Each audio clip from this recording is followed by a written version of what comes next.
Hi guys, welcome back to the channel. Hope all of you are doing well today. My name is Dennis and I'm here with Patrick. Okay, today we're here to talk about another interesting part of football. Today we want to focus on the African players who are playing in the EPL. I think when you talk about football, you cannot talk about football and take out the contribution of Africans in the game. They brought excitement.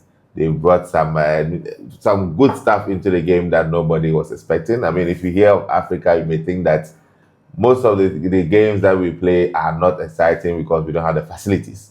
But if you look at some of the legends of the game, Jejo Okocha, I mean, Yaya Toure, I mean, the list goes on and on. Abedi Pele, I mean, quite a long list. And all these players have really, really shown a mark in the game. So we thought today, let's look at the EPL currently, which African players are playing in the top 5 and what they are contributing in the game. So, bro. Yo. How you doing? Charlie, I'm well. Okay, so talking about Africa and our football, I think there's a lot of misconception. That there's even arguments that if you look around Europe, most of the best players who are performing, if you actually trace down to their roots, they're actually Africans. But I mean, it's a controversial topic. That pull the Africans out. That is it. Yeah. There's no league anywhere. Exactly. Because if you look at the Mbappes and all these top guys, I mean, the France team is basically made of Africans. The whole France. So that is where it becomes a very interesting topic. But let's narrow it in on the EPL. Yeah. And let's look at some of the top players who are playing in there who comes from our continent. Yeah. Maybe you could start with a shout out. Who will be the first player that we want to look at? Okay, good. So, I mean, like you rightly said, I mean, we have quite a number of interesting players in the football space in the world. For EPL, we would want to speak briefly about some of the top performing Africans. So, I mean, not to sound too biased, I mean, the number one person I'll speak about is actually it's part of the number one club now in England. We're talking about Mohamed Salah. Yeah. Top-notch guy. I mean, he's played amazing football. And for the past 5 years, he's been brilliant. One good thing about Mo Salah that I really respect is that his fitness level is amazing. It's incredible. You hardly have issues where Mo Salah has an injury or whatnot. And in this particular season, he's played all the games. Yeah. Yes, he's played all the games, and I think to have about 29 goals for a season is amazing. Yeah. You know, I don't know what you think, but I think Mo Salah has performed brilliantly well. And aside his performance with the stats and everything, the person's character, his demeanor, his approach to each and every game, I think is wonderful. He's a player to look at. He's a player I'm expecting that all these up-and-coming players will learn from. Because I think his attitude as well has brought him this far. I mean, if you talk about Liverpool and their performance this season, I think Mo Salah has been key. I mean, the guarantee of a goal or two is almost up there. It's always up there. If there are any young wingers out there who are trying to study the trade of a winger, I think Mo Salah is who you look at, because definitely. You know, most wingers are trained to look at crossing the ball into the box or into the box for someone to score. But Mo Salah doesn't look at that much. No, he's coming in. There's occasionally that he's going to look at the pass, but most of the time it's actually top notch. His passes are really, really, it beats the defensive line, and you may focus more on his goal scoring, but his contribution in terms of assists and key passes are actually quite interesting for a player. Very interesting. Exactly. And one thing he said that is really key is that the way he takes care of his body. Hardly is Mo Salah out because of injuries. You can see that he's a top professional. And last time I was telling you that when he's in the jersey, you don't see how ripped he is until he scores a goal and he takes the shot. You can see that, this guy doesn't look anywhere. Like, it means that his attitude to training, you can see, is key. So it's no surprise that he's one of the leaders in the Liverpool dressing room. I'm happy for them to have renewed his contract, but it would have been a bad decision to let him go. Because there are players like him who, apart from what they give on the pitch, just the young players because you know Salah, you know what he's achieved, you want to be like him. But to be behind the scenes and see what he does to achieve what he's doing there, that is what actually makes you a better player.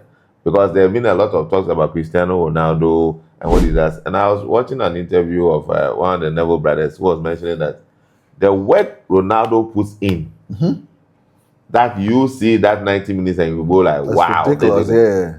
Ronaldo is not all backed by the talent. His work ethics. Yeah. I just saw an interview. Osimhen was talking about Ronaldo is his idol, and I think one of the games when they were both in Italy, Ronaldo was in Juventus and he was in Napoli. He was so excited that he wanted to meet him. So after, even when they were playing the game, he was excited. Hey, I'm playing with Ronaldo and all that. So after the game, he approached me and said he wanted to take a picture. I said, oh yeah, he should come in the back room and then they'll do that. So he went. He said he didn't even take off his boots. He just went, took off his shirt, just ran for his phone and just go in there. So when he went into the dressing room, he met Buffon.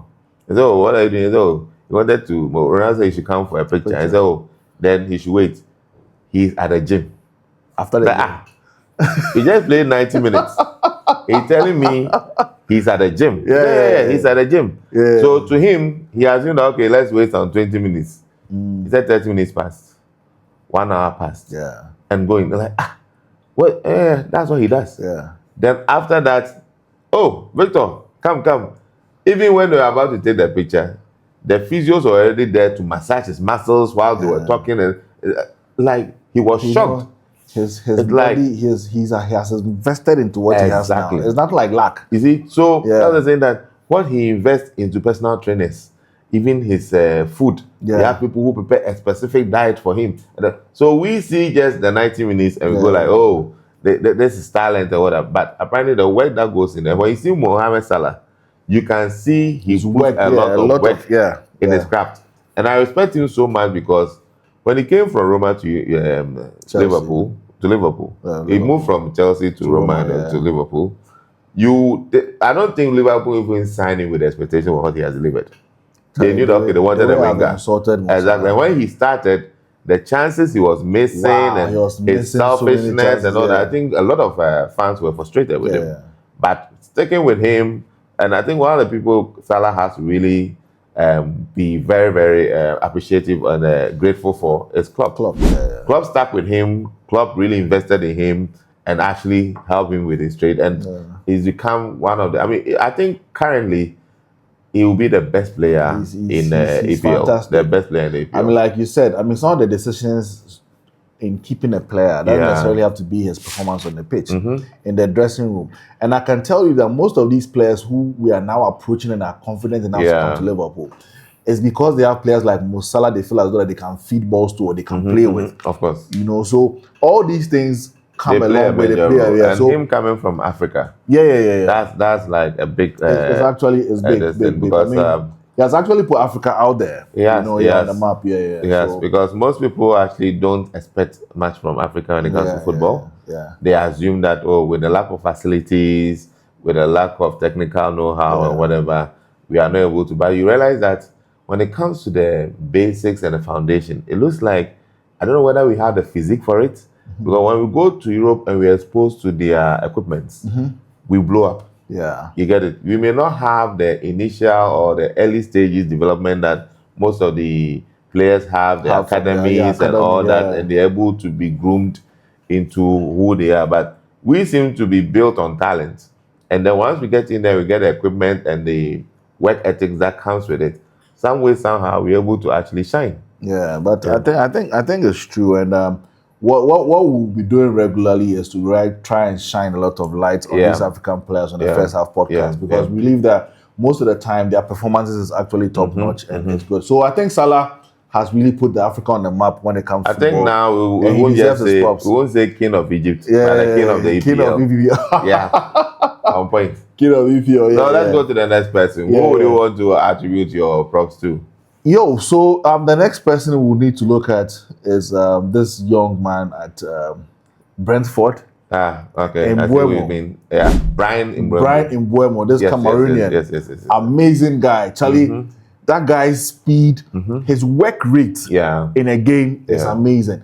And it's like a boy who's in a game who never gives up until the last whistle goes off. It's crazy. And I think that these are people that we normally don't talk about much. Yeah. But what he has done for Brentford and his performance, because he has improved over the years. Yes, yeah. If you look at his goal numbers compared to last two seasons, I think last season before this one, he had about 9 goals. Yeah. The season after that, he had about 9 goals. Yeah. Then now, he jumps to about 20 goals in a season. Amazing. Yeah, see, sometimes we say you are overshadowed. Yeah. Because Brentford, the key man seemed to have been Ivan Toney. Yeah. So all the goals were going through him. So I guess the coach's strategy was, when you get the ball, feed Ivan. Yeah. And because of that, it's become like him and then I think the other guy, Wissa, were always looking at trying to... He has always been under the shadow of Ivan Toney. And it was much more like, once you have the main striker giving you 18 to 20 goals, once your wingers add 7 or 9 to 10 more, it's not such a big deal. When Ivan was leaving, everybody was wondering how Brentford was going to keep up, because obviously they were a team that was promoted. They've been able to stay in the league. I think this is their 3rd year. Yeah. And everybody is now looking at, okay, will they now fall off because their main guy has gone. And Mbeumo took out the responsibility. 20 goals for a winger. Yeah. I think that is actually a big that's deal, actually close to Mo Salah numbers, because Mo Salah did 29. And for the level of Brentford, I think that is actually quite good. And I know that now teams like United and Tottenham are looking at him. Yeah. United looked like a done deal, but now with Thomas Frank moving to Tottenham, it's looking like he might an option for him, because he has a pull on him. And if I'm in Mbeumo, it makes sense that, okay, the coach who has coached me to come up with these numbers, if he now has better resources, and he says I should come. Why wouldn't I go? Because obviously, whether you like it or not, going to United will be a gamble, because you don't know what you're expecting. But at least with this coach, you know I'm playing every day. Yeah. You know that every game I'm in there, he now had the opportunity to also be in Champions League. Yeah. So that could be what may sway him from United. That's a good point. Because I always forget about the Champions League slot. Exactly. So now my coach now has Champions League. He has more resources to bring quality players around me. He is the coach who has been able to coach me to come up with 20 goals. So it's a no-brainer for me to follow him. So United fans, although they were very excited about him, we have to be a bit worried, because it's not over the line yet. Yeah. And his coach has more influence on him. Yeah. But I think it's good. He's one of the African players that we should keep an eye on all this while. And I don't know whether he's going to be part of the African Cup coming up. But such players are players that we believe that once they're able to put Africa on the map, we should always give them the necessary shout-out or recognition for them to improve. So I think he's good. He's good. Yeah. Okay. So the next guy that I will want to shout out is our own darling boy, Semenyo. Antoine Semenyo. So with Semenyo, what's your take on him? Charlie, I've watched him a number of times. You know, there are players who do very well in the EPL, but at certain seasons they will flop and maybe they'll come back on. But Semenyo at all times gives 100%. Yeah. Semenyo is a very skillful player. Semenyo is also very tactically disciplined. Yeah. If you watch his gameplay, at every point in time, Semenyo is in a box to get a ball. Yeah. At every point in time, you're looking for Semenyo to pass the ball to, he's there. And his attitude, his posture towards the game he plays is also very brilliant. Yeah. He's very humble, he's very calm. He doesn't give terrible challenges or attacks. And at every point in time, when you give him the ball and he needs to put the ball at the back of the net, he's able to do that. Yeah. So for a Ghanaian player, for that matter, an African player, who has been consistent over the years since he's been at Bournemouth, I think that Charlie, he deserves the praise. Yeah. And also, I mean, when he comes into Black Stars, all the time he also delivers when he has to. So Semenyo is one of the key players in the EPL that I think that at the latter part of this window, a lot of teams will go chasing after him. I mean, there are teams already after him. I know that player, United are looking at him. Yeah. I know other Premier League teams will be looking at him, because obviously in Bournemouth, I think he's outgrown the team. And I think so. I think he needs a bigger club now. Although their coach has done marvelously well with the team. With him, yeah. I think that going into another step will actually be very good for his career. A slightly bigger team will be good. Tottenham will be a good shout, because he will start. United too, he will start. United wouldn't be bad for him at all. I mean, for him, 11 goals this season is actually quite good. Yeah, good. But Semenyo is somebody that confuses me. When you look at his body posture, he seems slightly heavy. Yeah. But the speed and the pace he comes with will always surprise you. And his touch of the ball, he has a good dribble on him, and you'll be shocked about what he can do. He will be able to do. And he has a good shot on him as well. He can score some goals that you don't expect him to go. And I believe that in a better team with better players around him, you can feed him. I mean, he can actually fit into Newcastle very well because they are physical, and he could actually be a good assister for Isak. Yeah. So I think for him, being that he's a first team player for the Black Stars, whatever his next move should be, he has to make sure that first team football is assured. It's assured, yeah. If that goes on, it goes a long way to help the Black Stars. Yeah. Because his confidence goes up and he learns on the game as well. But there's something you said which is very true. If you look at his body structure or his posture and what he can do with the ball most of the time when the ball gets to his feet, it's a bit interesting. Yeah. Because he looks quite heavy. Yeah. But then he's able to dash with the ball at the wings and bend the ball in the pole, which is simply amazing. Very, very fast. I really respect him very well when it comes to football. Yeah. You might not really see him all the 90 minutes, but when the ball gets to him, he does his role. He does his place. So Semenyo is fantastic. I mean, I hope that in the Black Stars they use him well. But most of the time they are trying to play him as a striker. Yeah. And I think that really is not his strength. He has to come from the wings. Exactly. So he needs to play from the wings, and then the coach needs to look at what he's doing in Europe. Like I said, African players when they're in Europe, I don't know whether the facilities and you see the pitches and all that, it brings out the best in them. Sometimes you look at our pitches in Ghana, and when the players come and they complain, you don't understand. Story of our life. Then fans then get on their back and say, when you are playing for your club, you give your best. But when you come here, but most of them come here and they protect themselves because some of these pitches can cause and that is what most fans don't know, that the pitch can cause an injury that is worse than someone even tackling you. Exactly. I mean, there have been talks that usually when they get injured, the FA abandons them. So they feel like where they earn their daily bread is the priority.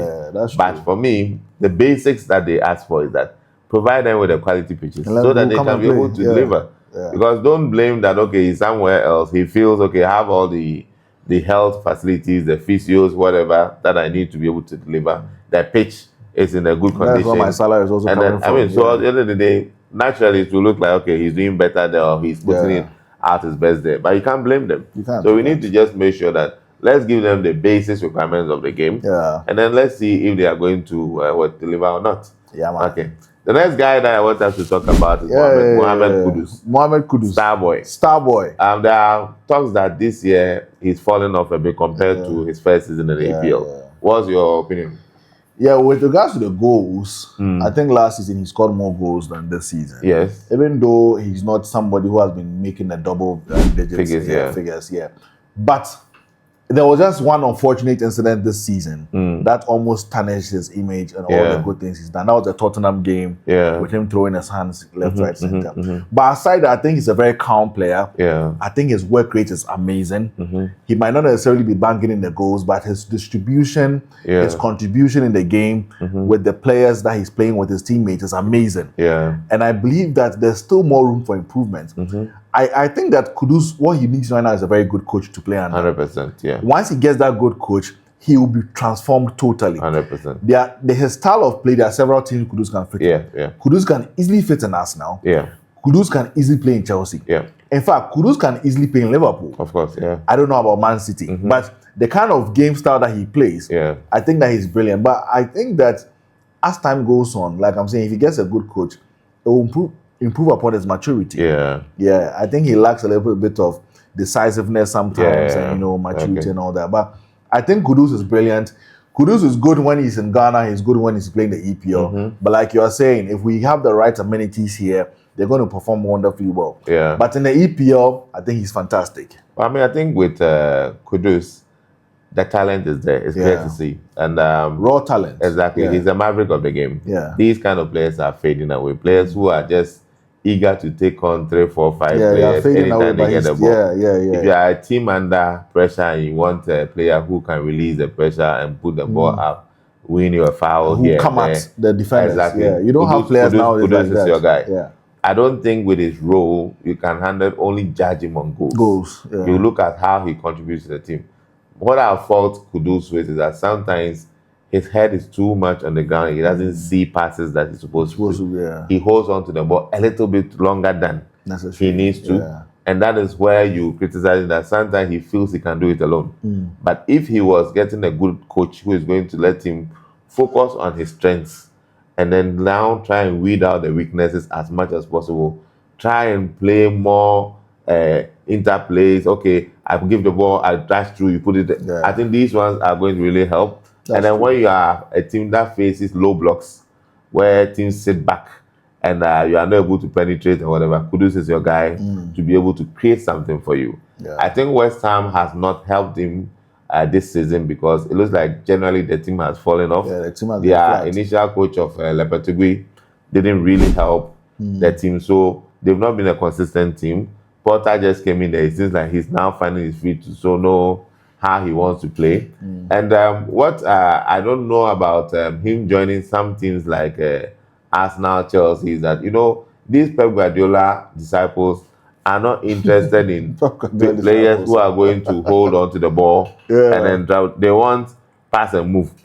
We don't need a superstar who is going to dribble and all this guys. Yeah. And they want possession. So they feel anything that's going to risk the ball, they don't want to do it. They're not interested. With that said, I know that Chelsea are in for him. There have been conversations. So I hope that means that there is a chance there because I love him as a player. Yeah. I think coming into a team like Chelsea with the quality of players around him, with a little bit of tweak in his game, trying to say keep it simple, take on a man or two, release, move, it could actually be because Chelsea struggles a lot with low blocks. Yeah. And somebody like Kudus can actually help us unlock some of these situations. He's doing really good. Yeah. And we hope he's able to continue like that and be able to build up from there. Yeah. So let's go to the next one. Yep.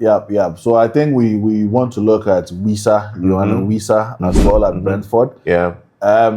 He's also been an amazing player over the years, but I think like we're talking about Mbeumo, they were being outshined by Tony. Yeah. But if you look at the stats with their goals, Mbeumo has done 20. Yeah. Wissa has done 19. Fantastic, brilliant. Yeah. In bigger teams, that's like that's good because if you watch Wissa's style of play as well, you don't really recognize him in a game. Yeah. But before you realize when it matters most, he put the ball at the back of the 100%. Net. Very weird goals that he scores most of the times also. Yeah. So I think it's good. I don't know what your take is on with him. Now, Wissa is a surprise package. I mean, I think, like you said, because of the teams they play, you're not able to see what they bring. But 19 goals in the EPL is just to score great. 19 goals, yeah. I mean, there are players we have Jackson in Chelsea who couldn't even score 10 goals, and he is a striker. Senior man Jackson. That tells you that they are... Senior man Jackson. Sorry, I always say try to stem me up. Jackson's one of the top players in EPL. If you look at what Wissa has contributed to Brentford at their level, you can see that. I mean, and he's a player he takes risks. Yeah, he's very, very brave. Very brave. He's always attacking the box. Very brave. And you know that if you give him space, he's going to shoot and he'll score. Yeah. And I mean, 19 goals is excellent in the EPL. Not a lot of players can boast this season of having 19 goals. So even all the top players we can think about. 100%. So that's good. Another player I want us to look out for that we don't forget is the midfield general, Thomas Partey. Yeah. So what is your take on his performance this season? I mean, Thomas Partey has been brilliant. When we're talking about African players, there's no way we can leave out Thomas. Yeah. For what he's done for a team like Arsenal. Yeah. And most of the times, you realize that in the absence of Thomas in the midfield of Arsenal, they are very ditchy. Yeah, they leak. They leak because Thomas will hardly lose the ball that he has. Thomas is very instrumental in their midfield and their style of play. Yeah. And I think that he's underrated because what he can do on and off the ball is simply amazing. And he has been one of the key men in Arsenal this season. I don't think that they should actually take that risk of letting him go. Because if they really have plans of doing something extraordinary next season, Thomas Partey is someone they will need. Okay. When it comes to his attitude and his demeanor, he's also a very calm guy, which actually helps him in the field of play. And I always say that whether we like it or not, your attitude as a player off the pitch it's very key because whatever you are off the pitch affects you when you're on the pitch as well. Sure. So I think his demeanor and the kind of ball he plays has been very good. I mean, from Spain to England. He has not dropped an inch. He's still playing good football. And I believe that in Africa here now, when we talk about one of the top midfielders, Thomas Partey will come. He's in there. Well, I think with Partey, there was this notion since he came into Arsenal. I think this is his first season that he's been fully fit throughout the season. And even when this season, there were times that he was. And when he's been available, I think his quality shows. I watched some of the Arsenal players interview, and they said they call him Zidane. Because in training, the things he does and to take the ball off him is almost impossible. And they see the quality that he brings in there. So I wouldn't know why Arsenal will even be looking at losing him. No, I don't think they want to lose him, because if they are in contract negotiations, it means that obviously they want to keep him. But I just think that what has caused the difference in terms of them agreeing is probably they may be looking at reducing his salary, thinking that he may not participate more. And if you are a player in a team, you want to be valued. And the one way to show a player that he's valued is how much you pay him. So if he feels that there's something he deserves that you are not giving him, it's now up to you, the coach, to now analyze and see, okay, if I look at what he contributes to the team, do I give him that money or do I let him go? And I think it would be a big mistake to let him go, because if a Barcelona team that is flying now think that somebody of his quality will come in there and do a job, to hold a midfield, I don't see why Arsenal, who are trying to go for a title, a trophy next year, if you find himself in Barcelona, he'll be a star. I tell you, fantastic. So it will be a big blow to let him go. But I think that he actually adds a lot to the Arsenal team. In terms of Ghanaian, whatever, he's not always shown up. There have been issues whereby there are rumors of him prioritizing club football over the national country, team. But I think the last time he came in, you could see the leadership that he brings. You could see the calmness. And he has a goal in him. You know, most of his goals have been shots outside the box. Long distance. And then they always actually find themselves mostly in the net. And that tells you that there's a quality with him that he still can give. Partey can easily play top level another 3 years. Before he can consider the Saudis and the rest. I recently watched an interview of Partey recently, and I realized that he's a very humble guy now. And he does what he's told to do. I think he's had a few issues with the Black Stars team with regards to these captaincy issues, which I believe that these are things that people like Partey don't necessarily want to get himself too much involved. Of course, the caliber of player that he is, he always wants to stay away from bad publicity. So sometimes he's not showing up for Ghana. I don't think it's because he doesn't love the country or whatsoever, but he just wants to be in a space and not come out in public and affect his profession. You know, so I think Partey is an amazing guy, which most of these young players in Africa and in Ghana should be looking up to get to that level. Okay, guys. So thanks for joining us. There are a lot of players out there in the EPL and also in the Europe that we can't mention everybody. I mean, being Ghanaian, of course, we know our players, so we'll probably talk more about them. Join us in the comment section. Let us know who you think also deserves a mention. Add your voice to the conversation. And let's see you again in the next episode. See you. Bye-bye. Cheers.